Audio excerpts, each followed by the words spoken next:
ወለጋ የአማራ ፋኖ ብሔራዊ ንቅናቄ አንሻ ሰይድ እዝ ከፍተኛ ድል ማግኘቱን የሚገልጽ መረጃ ሰምተን ነው። ምን አይነት ወታደራዊ እንቅስቃሴ ተደርጎ ነው ድሉ የተገኘው? በዝርዝር መረጃውን ብታጋራን።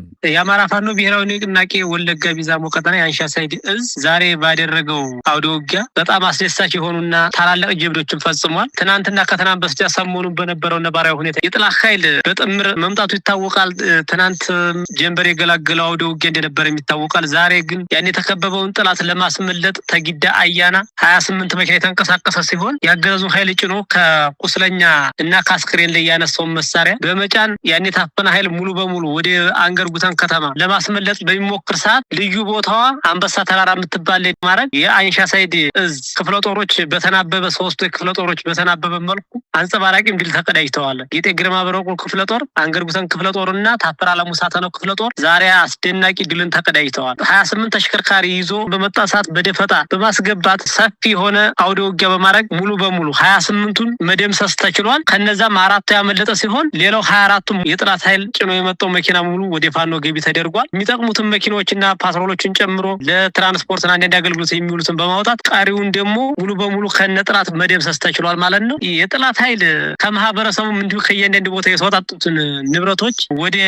አንገርጉተን ከተማና ወደ ለቀምት ከተማ በሚያሸሽበት ሰዓት ከየመኪናዎች ላይ የወረዱ 3 ኩንታል ሀብት ንብረት ወይም ብር በኩንታል ሙሉ ለማግኘት ተችሏል። እንዲሁም 75 ጥቁር ክላሽ ከነሙሉ ተተኳሾቻቸው እንዲሁም መጠነ ሰፊ የሆነ ተተኳሽ ጋር በመያዝ ተማርኳል ማለት ነው። ከነዛም መካከል አንድ ሙሉ ሬጂመንት ከ100 በላይ የተደመሰሱ ሲሆን አንድ የሻለቃ ምክትልን ጨምሮ በድምሩ ከነ ህይወታቸው 10 የተማረኩ ይገኛሉ ማለት ነው። ከነዛም መካከል 6 ሬዲዮ መገናኛ ገቢ ተደርጓል። እንዲሁም 3500 የዲሽቃ ተተኳሽም ገቢ ተደረገበት አጋጣሚ አለ። እንዲሁም 9800 የብሬን ተተኳሽ 14000 በላይ የሚሆን የክላሽ ተተኳሽም መርኮ ማድረግ ተችሏል ማለት ነው። በዛሬው ውጊያ ጠላትም ይዞት እየተሽከረከረ የመጣበትን ሙሉ በሙሉ ከአራት መኪና በስተቀር ያለውን መማረክ ሲችል ሁሉም በሙሉ ጥሎ በመሸሽ እግሬ አውጭኝ እያለ እስከ ምሸት እስተገላገለው ድረስ በየቦታው ምርኮኛውንም መሳሪያውንም እየለቀም እንገኛለን። ምሸት ነው የገላገለው። ጠላት ምን ቢያመለጠው በቀጣዩ በክትትል እየተደረገበት ይገኛል። አውደ ውጊያውም ጀንበር የገላገለው ነው። አርበኛ አበበ እንግዲህ የትልቅ ድል ነው።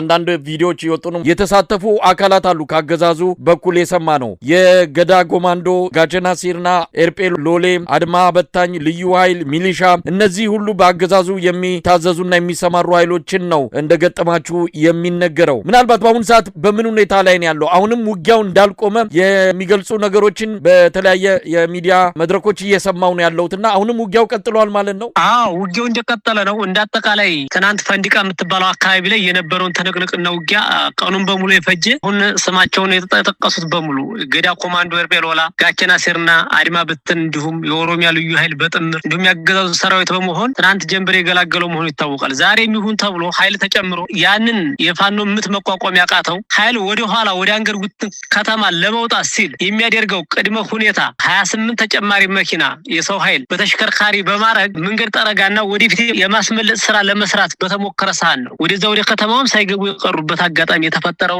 ሙሉ በሙሉ የጥላት ኃይል ይዞት የመጣውን በሙሉ አስረክቦ ወደ ኋላ እንዲመለስ የተገደደበት አጋጣሚ አለ። ምክንያቱም አሁን እንደ አጠቃላይ ያንን እነሱ ባቀዱት ስትራቴጂክ የሆነችውን ቦታ ለመቆጣጠር ያልተሳካባቸው አጋጣሚና እኛ አመቹን ቦታ ስለያዝነው ነው። እንደ አጠቃላይ አሁን ላይ ይሄን ሁሉ ድልም ካገኘንም በኋላም ሙሉ በሙሉ ተጭኖ የመጣው ኃይል ሲደመሰስ ቀሪዎቹና ያ ትናንት ህዝብን ሀብት ንብረትን ያወደመው ጠላት በጥምር አሁንም እንደ አጠቃላይ ማስመለጥ አልቻሉም። አሁንም ጀንበር የገላገለበት አጋጣሚ አለ ብያለሁ። አሁንም ውጊያው እንደቀጠለ ነው። እንደ አጠቃላይ እዛ ቀጠና ላይ የገባው የጥምር ኃይል በሙሉ እንደተከበበ ነው። ዞሮ የቀጣዩ ምን ይሆናል የሚለውን በቀጣይ የምናየውና የሚታየው ይሆናል። በቀጣይ የምናሳውቅም ይሆናል። እንደ አጠቃላይ ሙሉ በሙሉ የገባውን ጠላት አንድም አላስወጣንም። አሁን ላይ የተመታው 28 ተሽከርካሪ 24ቱን ስናስቀረው አራቱ ወደ ኋላ የተመለሰው ወደ ሆነ ቦታ ላይ ተቆርጦ የጥላት ኃይል መጠነ ሰፊ የሆነ ቁስለኛውንም አስክሬኑንም ሰብስቦ የተቀመጠበት አጋጣሚ አለና አሁንም እንደቀጠለ ነው። እኛም ዋና ዋና ቦታዎችን ይዘን መሀል ከበን እየደቆስነውበት ያለንበት አጋጣሚ ስለሆነ